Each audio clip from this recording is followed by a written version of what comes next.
Yarji Chimbo, so the Nigmishan, only Molam Chimbo of Jada Bakartan, Santu Yermado, Tumba, took Jajan La Kipsha, and Sir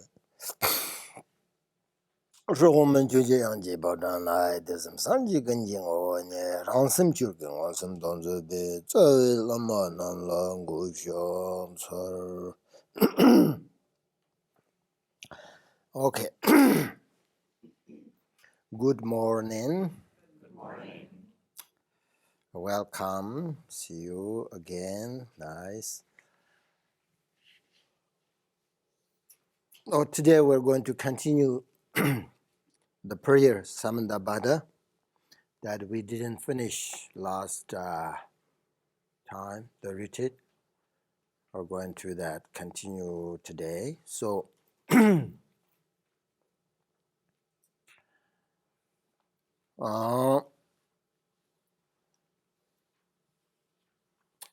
again, in the very beginning of the prayer,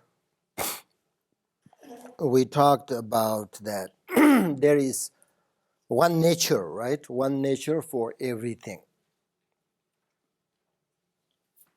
but two paths and two results. That was the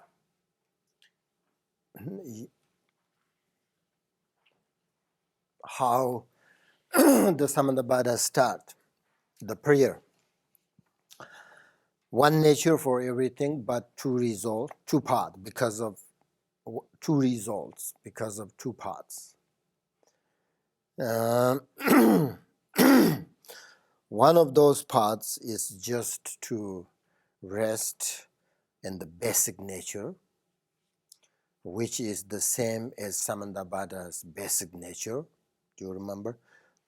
There is nothing different between this nature of ours and Buddha and Bodhisattva. So we all have same, they called ye, means like ground, which is basic nature. We all have that same nature as any Buddhas and Bodhisattvas. Therefore, there is one nature for everything. Yi means the nature, the ground. Chik means the one, only one nature. This is very important to understand because we are not making up something that is nature for everything, you know. It's just a nature, but this nature is the result of the part of Rigpa, the awareness, the nature mind. Therefore, this result is complete and perfect enlightenment.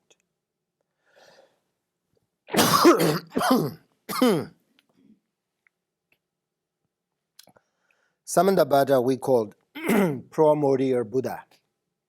Tokmi Sanji. Tokma means like primordial, the first, the Buddha. Because he never deluded. He liberated from the very beginning of the manifestation of the fundamental nature awareness, the Rigpa.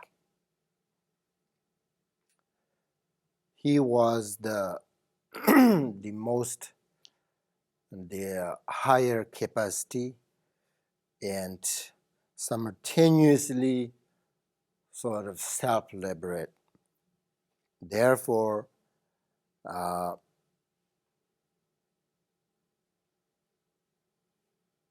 he was, we call it, an instantaneous practitioner. Because when the ground, this nature, appearance manifesting from the ground or the nature, he liberated just into the state of that ground. So it is the ground of wisdom of the nature state. So that's why we call it primordial Buddha, Samantabhadra.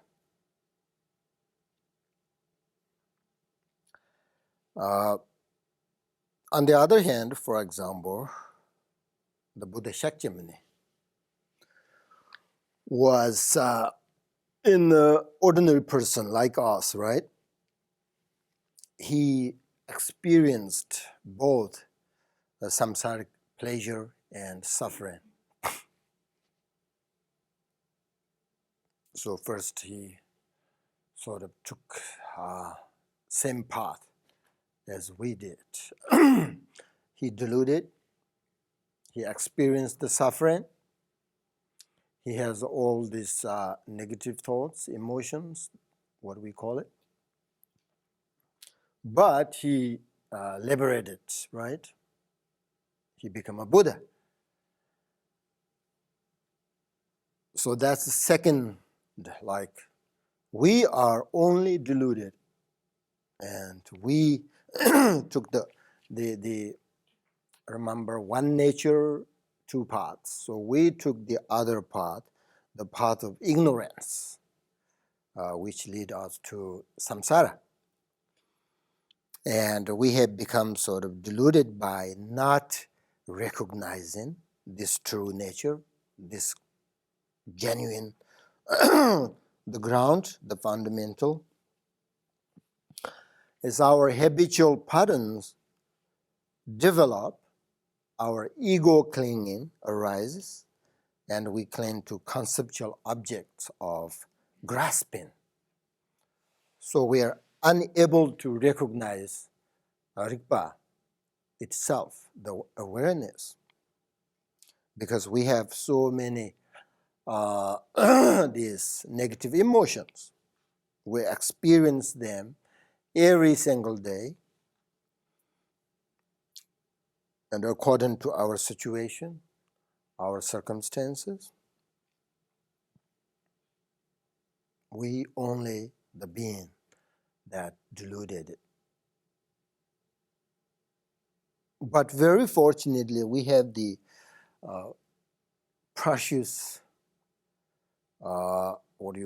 opportunity to practice and reestablish the realization by receiving this Samantabhadра's teachings, and from other also like the Dzogchen masters, these teachings. So it's if you think that way, we are very lucky and fortunate human beings, even though we took the ignorance path. So, for example, there are three different beings. One being liberated into the fundamental, the great primordial purity at the very beginning, where it's sort of manifesting, which was Samantabhadra. Second being like experience both paths, like Buddha Shakyamuni. Genuine sort of point of view, and Hinayana, especially Hinayana point of view, Buddha Shakyamuni was very much like us, ordinary person. And then third being like only deluded and took the path, ignorance path, experienced only samsaric pleasure and suffering. Right? That's kind of in general how primordial Buddha Samantabhadra self-liberated, recognized it, the ground, the manifestation of the nature, very beginning. And we are in samsara because of we didn't recognize it. It's so fast. The manifestation of this nature manifests very fast. So if you don't recognize, you just miss it, then you took the other path, which is we are here, samsara. And we have negative thoughts, emotions, attachment, anger, ignorance, jealous, all of this. That's the result of this path. So we have also a sort of, opportunity to diminish and liberate from the ignorance, even though we are in samsara. So now, today we are going to explain in this prayer. You have to take a look. There are 6 root negative emotions: doubt, attachment, anger, pride, jealousy, and ignorance. And the result of these negative emotions block in our realization. That's what we have to understand. We have to talk about it. They also become the source of the problem, the sadness, the sufferings, and samsara. So those who were in the retreat, we discussed 2 different ignorance, and which are the cause of not recognizing this true nature, right? So now the prayer today we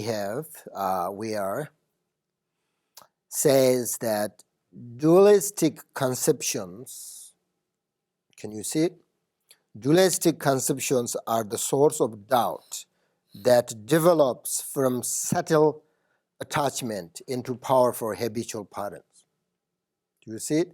Food, wealth, clothing, places, and friends, the 5 disciples, and once beloved, torment beings by attachment. These worldly illusions and dualistic activity are endless. So here first talking about the doubt, and is the nature of duality. From that point of view, dualism is doubt, and doubt seems to be the subtle nature of duality. So, and that dualism is the basic cause of the coarse element of samsara. Dualism here means, for example, we have 2 things in our mind, which is, subject and object, right? So when we have 2 points of view, there is always some doubt and hesitation, which is we are not so sure. So dualistic mind and doubt develop from the fundamental ignorance that we talked about last time. Remember, 2 ignorance, co-emergent ignorance and labeling ignorance. So from the co-emergent and labeling ignorance leading to the state of desire and attachment. So today here we're talking about in this prayer doubt, which is the dualistic mind. And then also from the ignorance, we have desire and attachment.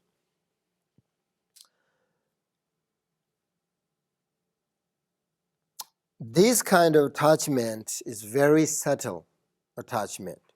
From that subtle attachment and desire develops the grouse, the habitual clinging and habitual tendencies. So when we talk about attachment, there are actually many different attachments.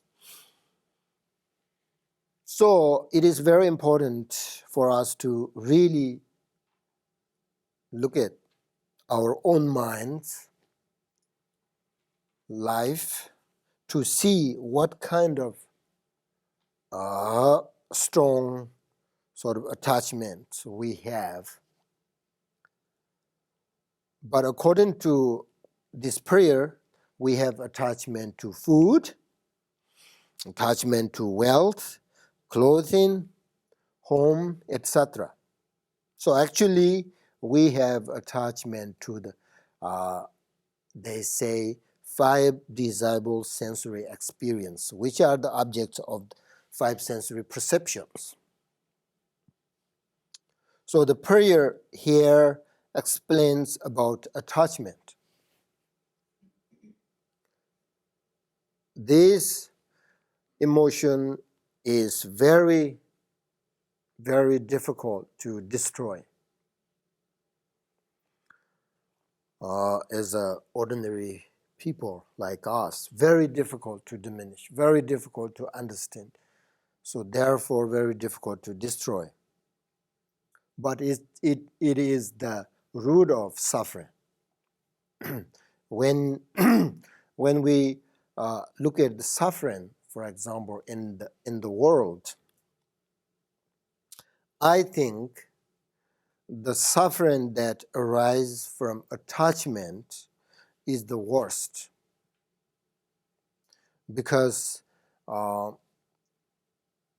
if you investigate the cause of suffering and how many people have been sort of struggle and hurt through the emotion, negative emotions of anger, jealousy, and aggression.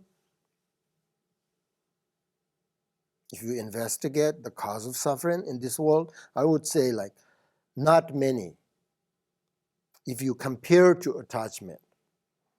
Because if you think and investigate how many people have been hurt by attachment, by desire, then all of us have been very difficult with attachment.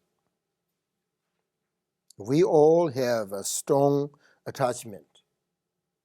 Whether we are just an ordinary people or even the monastic, we all have attachment, very strong. Unless you are Buddha or Bodhisattva, then no problem. Otherwise, everything, the suffering arises, actually come from attachment. So we all sort of go through this because we have all been sort of continuously, what do you call it, bound by attachment and desire to the pleasure of samsara.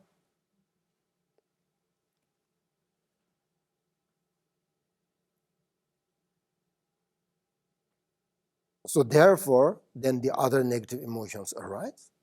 Pleasure of we attach to the pleasure of samsara, then something not working, then aversion, then the anger arises because of attachment.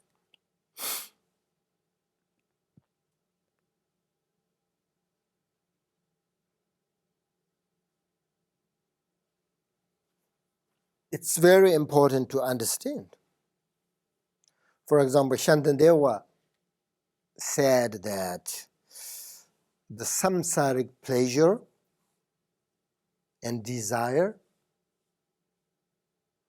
you understand, right? Samsaric pleasure and desire.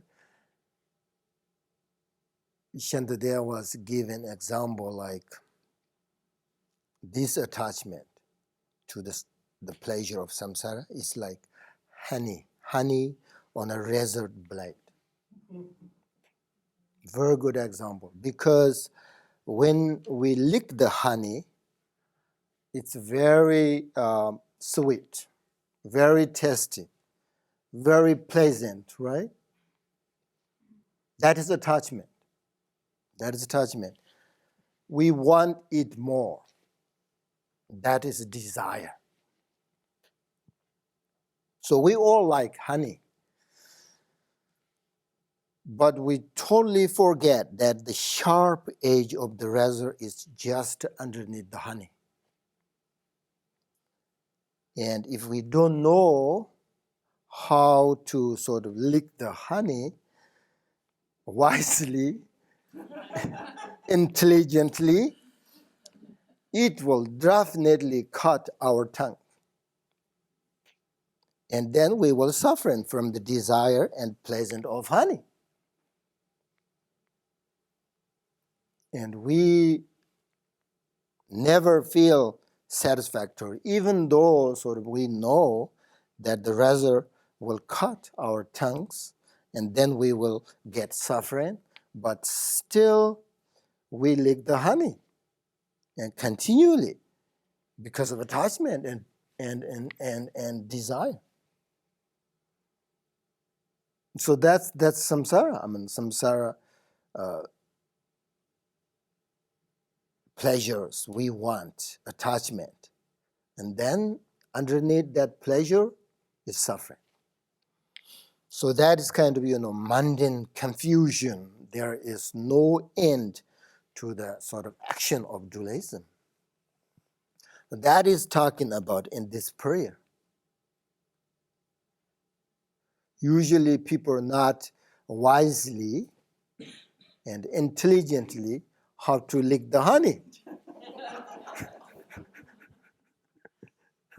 Don't you think? Otherwise, if you have enough wisdom, intelligence, samsara is beautiful. Life is beautiful. But most people not knowing how to lick the honey by ignorance. So then samsara is cause of kind of samsara we are talking about is suffering. Samsara itself is not suffering, but the cause, the ignorance, the attachment, the anger, these are the cause of suffering. Then that means that we take the path, the ignorance, that then we experience the samsaric pleasure and the suffering. That's two paths. One path is that. Another path is Samantabhadra too, elaborated right there. Anyway, so and then this prayer says, when the fruit of attachment ripens, beings are reborn as hungry goats, tormented by craving. How sad is their suffering from hunger and thirst. So here again, what is attachment? When we suffer, again, it is usually related to our desires and attachments. Because, for example, if we currently, for example, suffering from anger, but if we look back and investigate, the result that we are suffering now may have developed from attachment and desire as sort of its cause. So when attachment becomes so strong that it is reflected externally, then here the prayer says the result is the ripened fruit. For example, clinging onto something and not being able to let go becomes cause for taking birth in hungry goat. Then we will be born in the hungry being by craving. And this craving is never satisfied, even for a moment. No matter, remember, how much we have, okay, we still feel not enough. If you have 600 cars, do you think you have satisfaction? Okay, I heard that one person has 600 cars. Okay, it's true. 3 airplanes, 600 cars.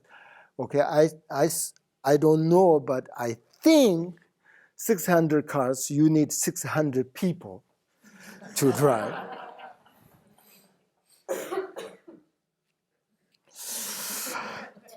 All right.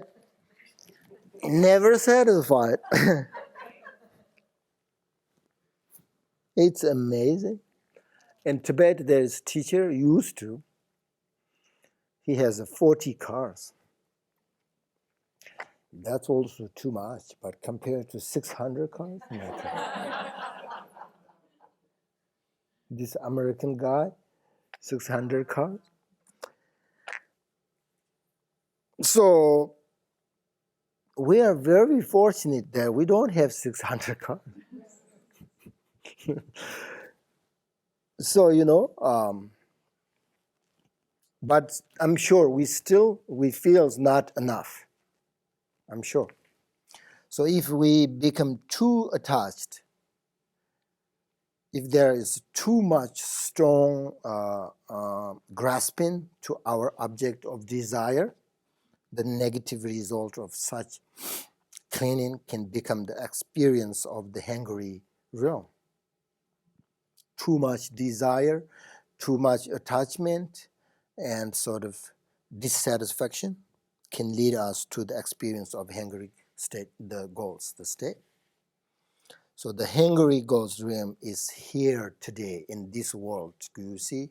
I see that hungry ghost. I used to think about the Buddhism talking about the 6 realms. I thought, there exist somewhere else that we can't see in this human life. But that's not true. It's here. Buddha talking about the 6 realms. It's here in this world. So that's why in this prayer, to be born in this state of hunger and thirst is, of course, terrible. They said, yaringa in Tibet, in this prayer. This means miserable suffering. That is the result of attachment. Okay? Then in the prayer, through my aspiration is the primordial Buddha, may all beings conditioned by desire and attachment neither reject the pleasure of desire nor accept the clinging of attachment. By relaxing their mind as it is, may they restore self-reflection, awareness, and attain the wisdom of discrimination. So here the prayer explains about what is then antidote when strong attachment comes. The attachment is now we understand, attachment is the cause of the suffering, cause of the hungry realm, hungry goat. So what is there any antidote? What is the antidote? If we have, of course, strong attachment. And how, if there is an antidote, then how should we liberate ourselves from it? So then here the prayer, there is antidote. There are many antidotes for attachment. Depends on, like for example, there are different antidotes, right? Hinayana, Mahayana, Vajrayana, Dzogchen. So we have a different antidote. They all seem these negative emotions like attachment we have to either destroy or transform into wisdom. It depends. But right now we are talking about this prayer. We must apply the method according to the view of Dzogchen, according to this prayer. So it is, for example, when a strong emotion comes to our mind, like this attachment or desire, and then the prayer says we neither accept nor reject. That says here, that is the antidote. So the prayer is very clear about using this powerful Dzogchen method, and we don't use any antidote that is based on dualistic sort of concepts of good or bad or accepting or rejecting, So these antidotes are very different than, for example, Mahayana's view. and Mahayana's method. So here we are not, the antidote is really not rejecting attachment. When we have a strong attachment come, we're not rejecting. So we're not struggling with it as a sort of, attachment is an enemy, if you think. So we're not rejecting, so that's why we're not struggling with attachment. And by not accepting attachment either, so we don't follow after attachment, right? We just let it, yes, it's just, we just to see the essence of attachment, which is we should not see that attachment either sort of as an enemy or as a friend, So we use the antidote of the nature mind, free from duality. So, simple way is to use the antidote for this kind of emotions. We need to, in one moment, look to our mind and relax in our nature awareness, the Rigpa. Because if we relax in this nature state, then you will see not even the name of sort of disturbing desire and attachment exist. Because when you do this, then your mind is sort of, is in great, we call primordial emptiness.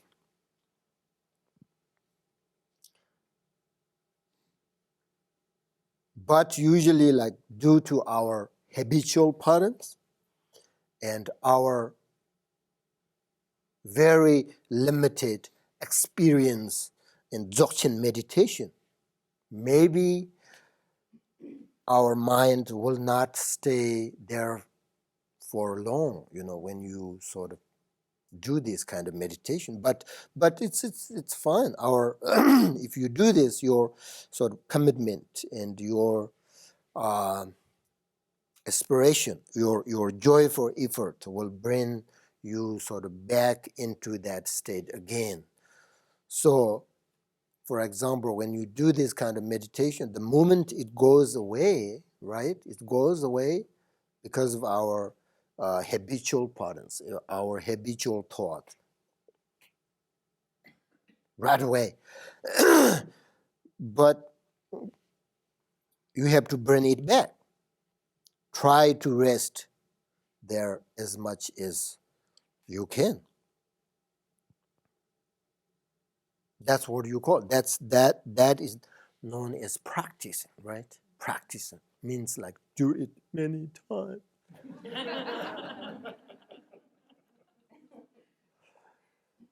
Frequently, short meditation. That's the Dzogchen master's method. So you just, your attachment comes, your desire, strong desire comes in your mind, and just relax.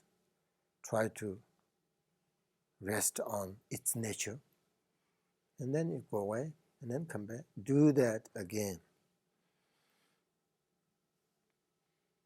And eventually, we can, according to Dzogchen terminology, they call it transform into discriminating wisdom.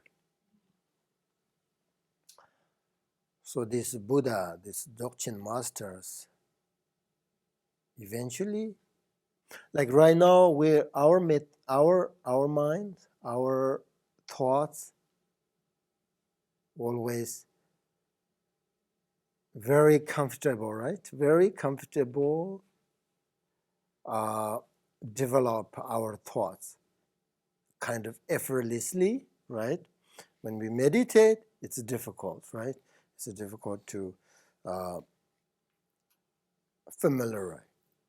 It's the nature of attachment. But if you do this, eventually, when you destroy or you transform your attachment into wisdom, then really difficult, even though you want to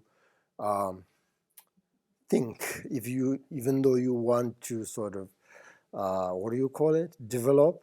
No. Yeah, develop your thoughts. It's so difficult. You always in that nature. It's difficult. It's like same. Right now we have a difficult. We're always thinking, right? It's just our nature, naturally thinking. But eventually, when you become a Buddha, no thoughts. It's always discriminating wisdom.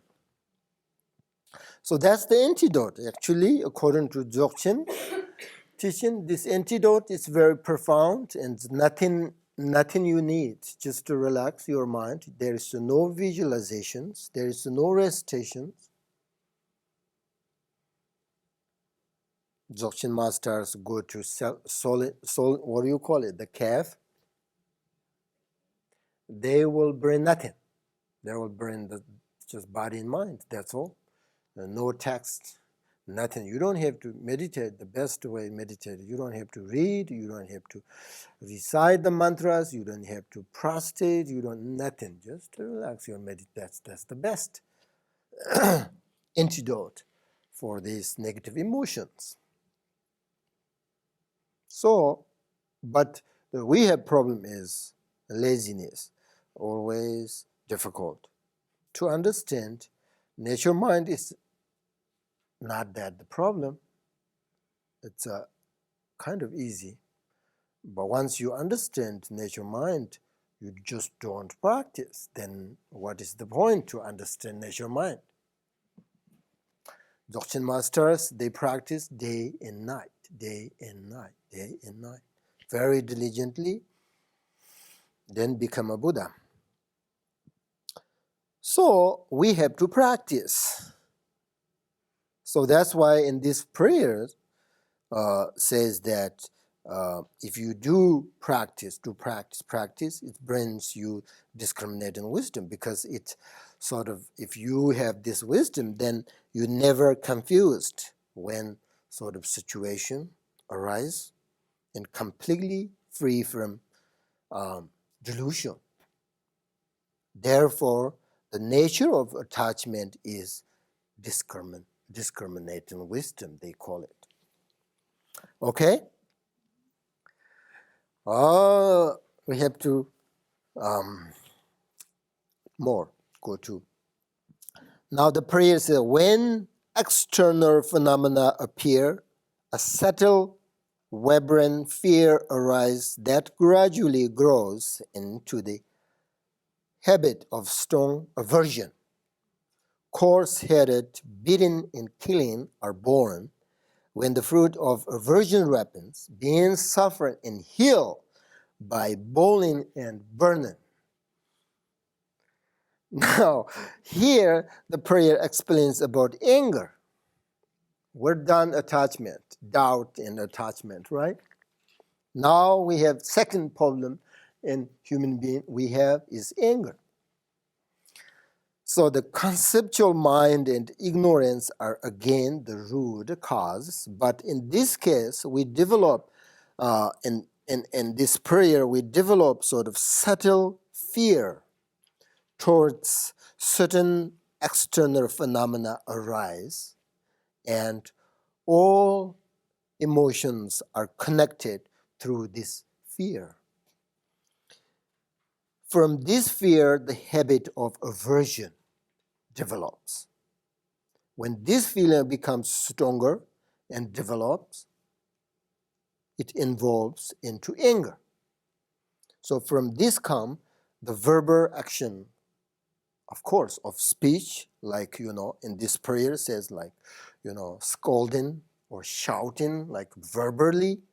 And then, of course, physical action of body, like in this prayer, beating and killing. So from this comes hatred's result of burning and boiling in the hell room. So you have to understand this. In Buddhism, the resultant stage of hatred is called the hell room. Shantadewa says that who has created this, we're talking here, boiling and burning ground of Hillel. Who created that? Who? He said that there is no outer creator of the hill realm. It has no outer existence. As the Buddha said, it is all creation of our mind, so that we will experience all of that. It is nothing outside. Whatever we experience, we perceive, is basically our own creation. There is no outer creator. The creator is right here.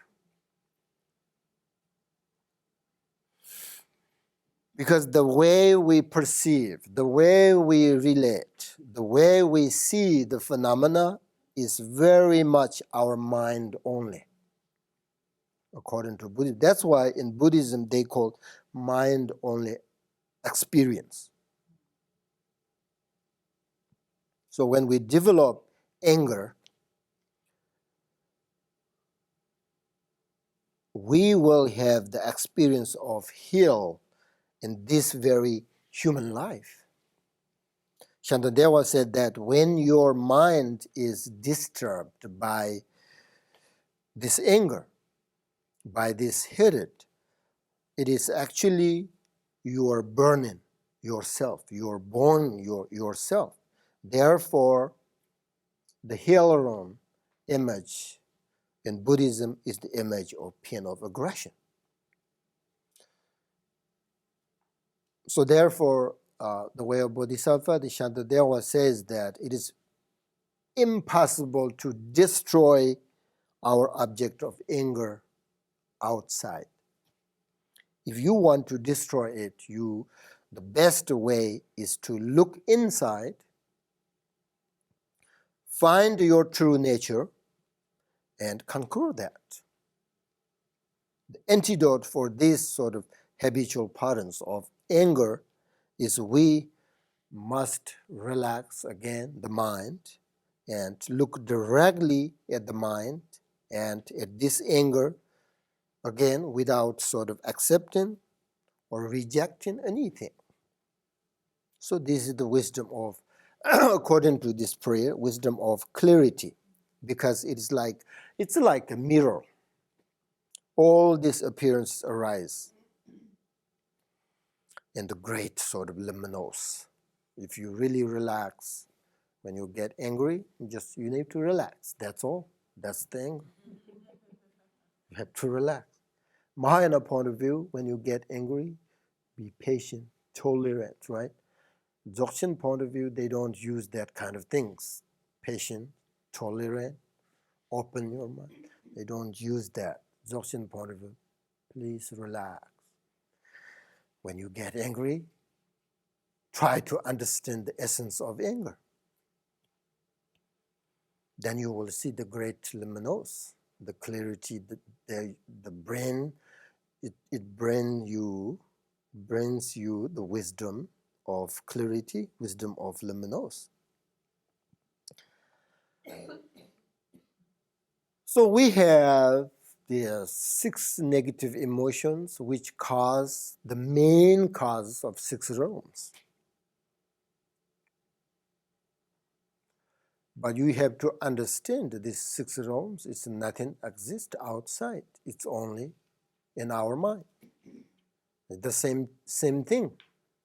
Samsara is nothing exists outside. It's here. Liberate.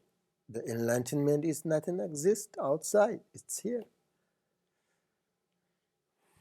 Buddha never experienced samsara like here that we experience every day. No. He experienced the great enlightenment. It's everything experienced based on our mind. So that's why it's so important to meditate, right? To practice. Something exists outside, then it's difficult to control. But everything depends on our mind. Once you control your mind, you control everything. Everything be really pleasant, peaceful, you know. So that's all. That's all today. We have to practice. Oh, the prayer also through, now the conclusion. Through my aspiration as the primordial Buddha, may all sentient beings of the six realms, when intense aversion arise, may it be relaxed without accepting or rejecting. Restore self-refreshing awareness and attain wisdom of clarity. So that is the Samantabhadra's prayer. He prayed, may all sentient beings, when they get angry, be relaxed their mind and attain the wisdom of clarity. Wisdom of clarity is like a mirror, this is the mirror-like wisdom. Remember we talked about last time 5 different wisdoms. This is the mirror-like wisdom. The mirror reflect everything in the mirror, then you can fix everything. Same thing, everything, all these appearances manifest, or everything come from our mind. So you understand that essence, then that's what we call it wisdom. Okay. Today, the meditation, I think we should stop here. And then next Sunday, we're going to continue the prayer. So now you understand the anger is cause of hill. Attachment is cause of the, which one? Hungry gods. So those are main cause. It doesn't mean only attachment. They have all, right? For example, hungry gods. These beings have jealousy, angry, all the other negative emotions, but the main cause, be born and hungry ghost, is attachment, desire.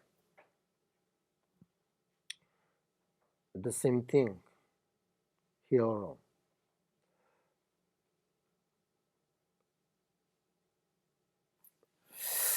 Okay. Today I would like you to practice the awareness by focus on your breath.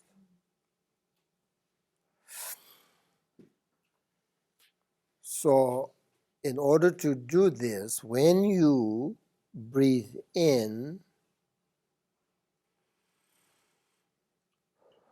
you need to turn your attention to the clarity of awareness of your mind, which we just talk about the wisdom, the clarity wisdom. So your mind is whatever you are experiencing at the moment. Focus your attention on the essence of your sensations, your body, your thoughts, your feelings, perceptions of sounds and so forth. Kind of focus your attention on this clear, pure nature of the mind. When you breathe in, you will experience everything. But make sure that the pure intention, nature, experience that. Very important.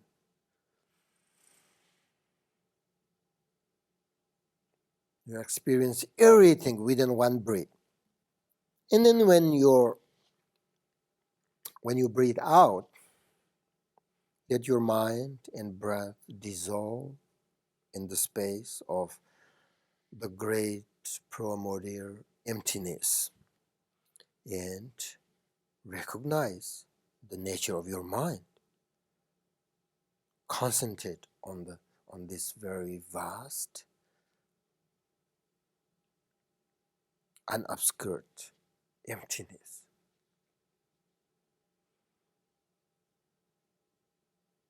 Again, remember, if thoughts and distractions will arise, do not accept them, do not follow them or reject them. Simply sort of watch them come and go and then return sort of to the awareness of mind's nature. That's very nice, very important. If you do this meditation, then you perceive all objects without sort of grasping, without attachment, without anger, and every object is seen clearly. So it is known as the wisdom of clarity. So that's when you breathe in very gently, slowly, you will experience everything. You have to turn your attention, all these objects, clear, pure nature, experience. And then when you breathe out, all this experience and everything dissolve into the great emptiness.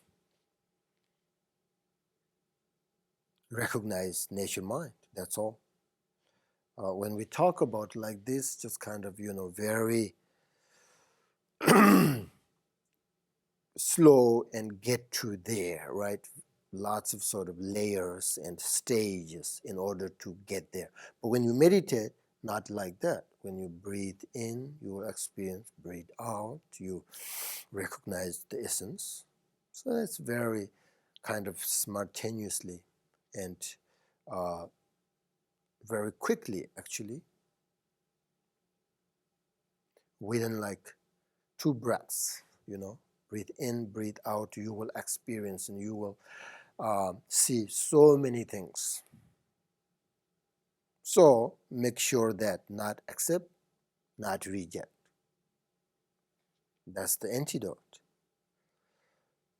Okay, meditate on that for 20 minutes, please.